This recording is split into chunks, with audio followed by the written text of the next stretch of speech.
मुख्यमंत्री की अध्यक्षता में खरखोदा में स्थापित होने वाले प्लांट को लेकर प्रदेश सरकार और मारुति उद्योग के बीच समझौता ज्ञापन पर हुए हस्ताक्षर। 13,000 लोगों को मिलेंगे रोजगार के नए अवसर। प्रधानमंत्री नरेंद्र मोदी ने वडोदरा के करेली बाग में आयोजित युवा शिविर को किया संबोधित। कहा, देश सप्लाई चेन से लेकर हर क्षेत्र में तेजी से बढ़ रहा है आगे।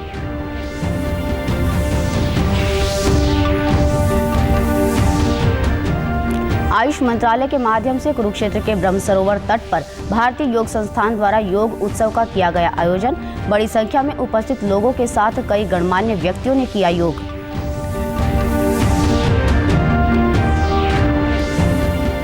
और खेलो इंडिया यूथ गेम्स 2021 का प्रचार करने के लिए नारनौल में राहगिरी कार्यक्रम का किया गया आयोजन। सामाजिक न्याय एवं अधिकारिता मंत्री ने कहा, खेलों का हब बनता जा रहा है हरियाणा। नमस्कार, मैं ममता रानी। अब समाचार विस्तार से। मुख्यमंत्री मनोहर लाल ने आज सोनीपत के खरखोदा स्थित इंडस्ट्रियल मॉडल टाउनशिप में स्थापित किए जाने वाले मारुति सुजुकी इंडिया लिमिटेड और Suzuki motorcycle India private limited के प्लांट के लिए भूमि के आवंटन को लेकर आयोजित समझौता हस्ताक्षर कार्यक्रम में बतौर मुख्य अतिथि शिरकत की। इस अवसर पर मुख्यमंत्री ने कहा कि हरियाणा कृषि के साथ साथ राज्य उद्योग में आगे बढ़ रहा है और आज हमारा हरियाणा वर्ल्ड वाइड इन्वेस्टर का फ्रेंडली डेस्टिनेशन बन गया है। उन्होंने कहा कि कार्यक्रम में 2400 करोड़ रुपए HHIIDC के माध्यम से प्रदेश को दिए गए हैं। मुख्यमंत्री ने कहा कि यह समझौता प्रदेश में विकास की नई पटकथा लिखेगा और इस प्लांट के स्थापित होने से 13,000 लोगों को रोजगार के अवसर मिलेंगे। और आज उसकी अगली कड़ी में 40 साल के बाद एक नया MOU हुआ और जिसमें इन 900 एकड़ जमीन जो HHIDC के द्वारा हम लोगों ने उसको एक्वायर किया था और अब मारुति सुजुकी को अपना अगला प्लांट लगाने के लिए उसको हैंडओवर किया है। और मारुति ने जैसा कॉन्ट्रैक्ट था उसके अनुसार आज लगभग 2400 करोड़ रुपया ये हरियाणा सरकार को HHIDC के माध्यम से ये दिया है। और मैं समझता हूँ कि हरियाणा के इतिहास में ये सबसे बड़ा ट्रांजैक्शन इस प्रकार का ये हुआ है। मुख्यमंत्री ने कहा कि मारुति सुजुकी इंडिया लिमिटेड के चेयरमैन से निवेदन किया गया है कि मारुति का कॉरपोरेट ऑफिस भी हरियाणा में शिफ्ट किया जाए। उन्होंने कहा कि सरकार द्वारा हिसार के एयरपोर्ट को भी विकसित किया जा रहा है। हिसार पुराना औद्योगिक नगर है। परंपरागत इंडस्ट्री के साथ साथ नई इंडस्ट्री बनाई जा रही है। उन्होंने कहा कि हिसार में बल्क ड्रग पार्क, डिफेंस से जुड़े प्रोडक्शन इत्यादि को बढ़ावा दिया जा रहा है। हिसार में drug park, bulk drug park और इंडोकोर्स यानी इस प्रकार के डिफेंस से जुड़े हुए जो प्रोडक्शन है उसको भी हम बढ़ावा वहाँ हिसार में दे रहे हैं। तो ऐसा उद्योग के नाते लगातार हम आगे बढ़ रहे हैं। इसमें किसी प्रकार की कोई जो भी सहायता चाहिए, जो भी पॉलिसी में अमेंडमेंट चाहिए, कोई स्पेसिफिक वर्ग विशेष की भी, उसके लिए भी हम करने के लिए तैयार हैं। हमको केवल आपके जो सेक्टर वाइज डिमांड जो आपकी आती है, सुझाव जो आपके आते हैं, उसके हिसाब से हम आगे बढ़ेंगे। प्रधानमंत्री नरेंद्र मोदी ने वडोदरा के करेली बाग में आयोजित युवा शिविर को वीडियो कॉन्फ्रेंसिंग के माध्यम से संबोधित किया। इस अवसर पर प्रधानमंत्री ने कहा कि देश सप्लाई चेन से लेकर हर क्षेत्र में तेजी से आगे बढ़ रहा है।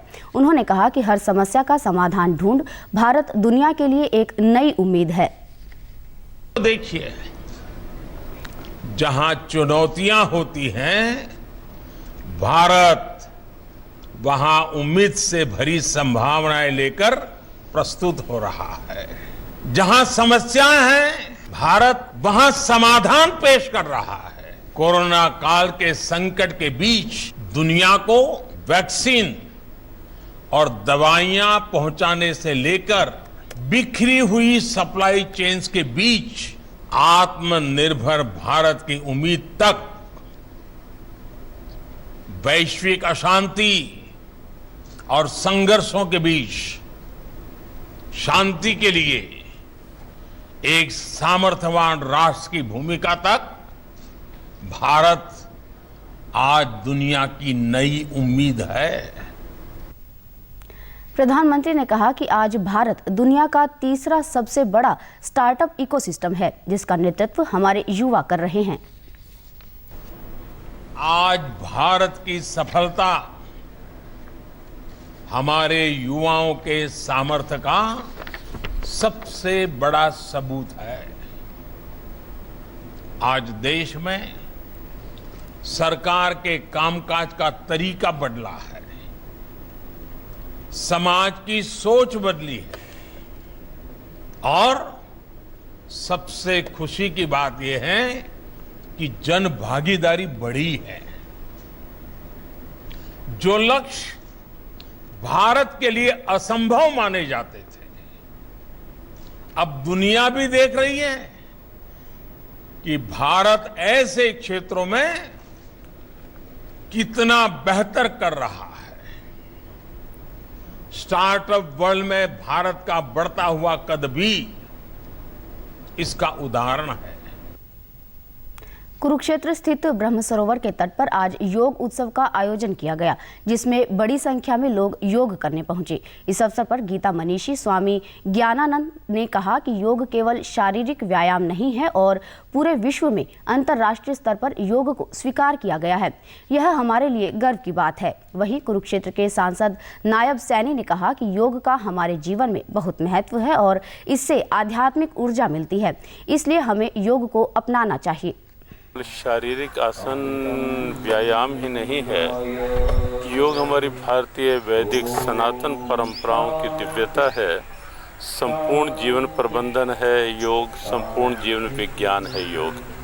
शारीरिक क्षमताओं को पुष्ट करने का आधार है योग, मनोबल को दृढ़ करने का आधार है योग और बौद्धिक क्षमताओं को सन्मार्ग की ओर प्रेरित करने का और आध्यात्मिक ऊर्जा को मुखरित करने का एक सबल संबल है योग। योग को जिस प्रकार से पूरे विश्व ने अंतर्राष्ट्रीय योग दिवस के रूप में स्वीकारा, ये निश्चित भारत का गौरव, भारत का स्वाभिमान है। देखिए, ये हम सब के लिए बहुत गौरव का दिन है, 21 जून जो आने वाला है, और उस उपलक्ष्य के ऊपर भारतीय योग संस्थान द्वारा आयुष मंत्रालय के सहयोग से ब्रह्म सरोवर के तट के ऊपर भव्य योग का आयोजन यहाँ पर किया गया है। मैं इस शुभ अवसर के ऊपर सभी को बहुत बहुत बधाई और शुभकामनाएं मैं देता हूँ। हरियाणा योग आयोग के चेयरमैन जयदीप आर्य ने कहा कि आयुष मंत्रालय के माध्यम से भारतीय योग संस्थान द्वारा यह कार्यक्रम आयोजित किया गया। भारतीय योग संस्थान के राष्ट्रीय प्रधान देशराज ने कहा कि देश और विदेश में योग का प्रचार प्रसार करने के लिए विभिन्न संस्थाएं अभूतपूर्व काम कर रही हैं। योग दिवस का यह 8वां वर्ष अपने आप में अभूतपूर्व है। पिछले 2 वर्ष कोविड काल में लोगों ने ऑफलाइन नहीं किया, केवल ऑनलाइन ही योग उत्सव मनाया था। आप देख रहे हैं कितना उत्साह है अंतर्राष्ट्रीय योग दिवस के इस पावन पर्व पर। आज 33 दिन से पहले काउंटडाउन के अंतर्गत यह कार्यक्रम आयुष मंत्रालय के माध्यम से भारतीय योग संस्थान कर रहा है। ऐसी 100 संस्थाएं, 100 हेरिटेज प्लेसेस और 100 दिन मनाया जा रहा है पूरी दुनिया में, जिसमें कि भारतीय योग संस्थान के द्वारा आज ये पूरी धूमधाम से मनाया गया, जिसमें लगभग 3 से 4 हजार साधकों ने भाग लिया है और बहुत आपने देखा कि कितना सुंदर प्रदर्शन हुआ है। अभी दिन में हाफ डे हमारी एक योगा वर्कशॉप होगी, जिसमें कि लगभग 500। आज़ादी का अमृत महोत्सव की श्रृंखला में खेलो इंडिया यूथ गेम्स 2021 का प्रचार करने के लिए कल नारनौल के नेताजी सुभाष चंद्र बोस स्टेडियम में राहगिरी कार्यक्रम का आयोजन किया गया। नारनौल में मशाल के साथ मस्कट, जय विजय व धाकड़ का भव्य स्वागत किया गया। कार्यक्रम में प्रदेश के सामाजिक न्याय एवं अधिकारिता मंत्री ओम प्रकाश यादव ने मुख्य अतिथि के तौर पर शिरकत की। इस अवसर पर सामाजिक न्याय एवं अधिकारिता मंत्री ने कहा कि हरियाणा खेलों का हब बनता जा रहा है। हरियाणा सरकार की खेल नीति के कारण प्रदेश के युवा राष्ट्रीय और अंतर्राष्ट्रीय स्तर पर अभूतपूर्व प्रदर्शन कर रहे हैं। उन्होंने कहा कि युवाओं को खेलों में बढ़ चढ़कर भाग लेना चाहिए।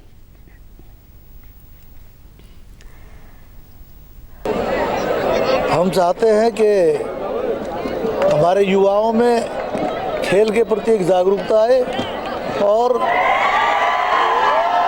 योगा के प्रति जागरूकता आए, ताकि हमारा हर युवा स्वस्थ हो, आगे बढ़े और इस कामना के साथ हरियाणा सरकार की जो नीति है वो हम काम कर रहे हैं और ये उसी का रिजल्ट है कि आज ये कार्यक्रम इस तरह सफल हुआ।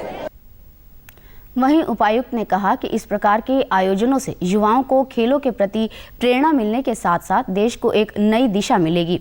उन्होंने कहा कि खेलों से शारीरिक ही नहीं बल्कि मानसिक विकास भी होता है। खेलो इंडिया यूथ गेम्स का आज आगाज़ नारनौल में है और इसका बेसिक पर्पज़ है कि यूथ के अंदर खेल की भावना पैदा हो, वो कॉम्पिटिटिव आगे बने और उसके आधार पे जो लाभ हरियाणा सरकार की जितनी भी पॉलिसीज़ है उनका उसको मिल जाए यूथ को। और हम सब उसमें शामिल होकर के ना, चाहे कोई पेरेंट्स है चाहे स्कूल हैं, वो इन यूथ को आगे बढ़ाने में मदद करें। और इतना बढ़िया प्रोग्राम जो है ना किया है, माननीय मंत्री जी ओम प्रकाश यादव जी यहाँ हमारे साथ उपस्थित हैं, बाहर से टीम आई हुई है, हमारे माताएं बहनें सभी इसमें शामिल है, सबने हौसला अफजाई की है। उम्मीद करते हैं कि बढ़िया तरीके से हमारा यूथ। कान फिल्म महोत्सव में भारत दुनिया के लिए कंटेंट का केंद्र विषय पर आयोजित पैनल चर्चा में केंद्रीय सूचना एवं प्रसारण मंत्री ने कहा कि पिछले 8 सालों से केंद्र सरकार ने लगातार फिल्म निर्माण में सहयोग को प्राथमिकता दी है। फिल्मों के निर्माण को और सहज बनाने के लिए उत्तर प्रदेश और मध्य प्रदेश जैसे राज्यों की नीतियां काफी कारगर सिद्ध हो रही हैं। इस अवसर पर उन्होंने कहा कि भारत की रेड कारपेट उपस्थिति ने न केवल विभिन्न भाषाओं और क्षेत्रों के अभिनेताओं और फिल्म निर्माताओं के प्रतिनिधित्व के मामले में ही नहीं बल्कि OTT प्लेटफॉर्म पर भी अपनी सिनेमाई उत्कृष्टता की झलक बिखेरी है। Diversity of our cinematic excellence, not only in the terms of representation of actors and filmmakers from various languages and regions, but also the OTT platforms with a strong presence of music composers and a folk artist who have enthralled audiences, young and old. केंद्रीय सूचना एवं प्रसारण मंत्री ने कहा कि हमें विश्वास है कि अगले 5 साल के अंदर हमारा देश दुनिया के सबसे बेहतरीन कंटेंट बनाने वाले शीर्ष देशों में शुमार होगा। उन्होंने कहा कि सरकार और सिनेमा जगत के साझे प्रयासों से भारत को कंटेंट उपमहाद्वीप बनाया जाएगा। That in the next 5 years, with collaborative efforts, our nation, Bharat, will be amongst the leading quality content producing nations across the globe.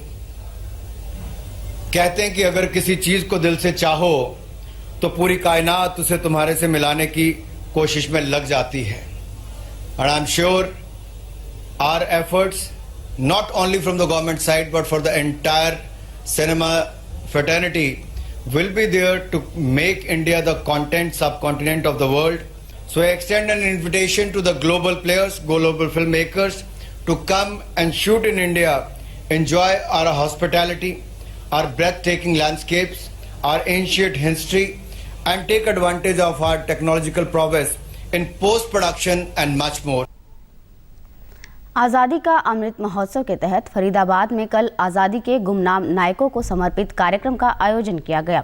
जिला सूचना जनसंपर्क एवं भाषा विभाग द्वारा तैयार किया गया दास्ताने रोहनात नाटक देखने के लिए विशेष तौर पर केंद्रीय ऊर्जा एवं भारी उद्योग राज्य मंत्री कृष्णपाल गुर्जर ने शिरकत की। इस अवसर पर केंद्रीय राज्य मंत्री ने कहा कि नाटक के मंचन के माध्यम से रोहनात गाँव के आज़ादी के संग्राम में योगदान की जानकारी मिली। उन्होंने कहा कि 23 मार्च 2018 को पहली बार मुख्यमंत्री मनोहर लाल ने गांव के बुजुर्ग के हाथों राष्ट्रीय ध्वज फहराकर यहां के लोगों को गुलामी के एहसास से आज़ाद करवाया था। हम रोहनात गांव के योगदान को कभी नहीं भुला सकते। उन्होंने कहा कि आज़ादी के शहीदों को याद करना और उन्हें श्रद्धांजलि देना हमारा कर्तव्य है। नाटक का मंचन किया गया। नाटक एक हरियाणा के उस गांव से रोहनात के शहीद उस पर आधारित था। उसने बहुत अच्छा मंचन किया, बहुत हम सब लोगों को प्रभावित किया और जिस गांव का इतना बड़ा योगदान आज़ादी की इस लड़ाई में हो उसकी जानकारी मिली। जिन लोगों ने शहादत दी उनका परिचय मिला और सबसे बड़ी बात ये है कि आज़ादी के बाद पहली बार कोई मुख्यमंत्री मनोहर लाल जी के रूप में उस गांव में जाकर उन्होंने तिरंगा फहराया। उससे पहले कोई मुख्यमंत्री उस गांव में नहीं गए। उस गांव के लोगों का कितना बड़ा योगदान है आज़ादी की उस लड़ाई में, जिसके कारण आज हम सब आज़ादी की सांसें ले रहे हैं। अंत में इस बुलेटिन के मुख्य समाचार एक बार फिर।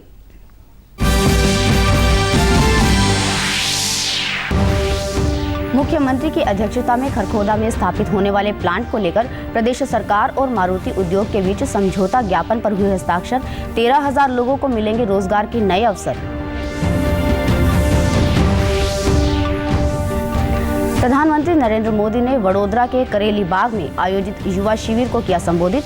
कहा, देश सप्लाई चेन से लेकर हर क्षेत्र में तेजी से बढ़ रहा है आगे।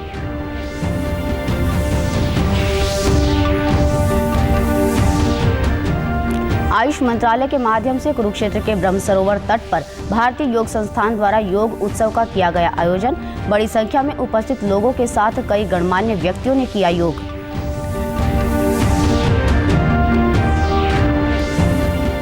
और खेलो इंडिया यूथ गेम्स 2021 का प्रचार करने के लिए नारनौल में राहगिरी कार्यक्रम का किया गया आयोजन। सामाजिक न्याय एवं अधिकारिता मंत्री ने कहा, खेलों का हब बनता जा रहा है हरियाणा।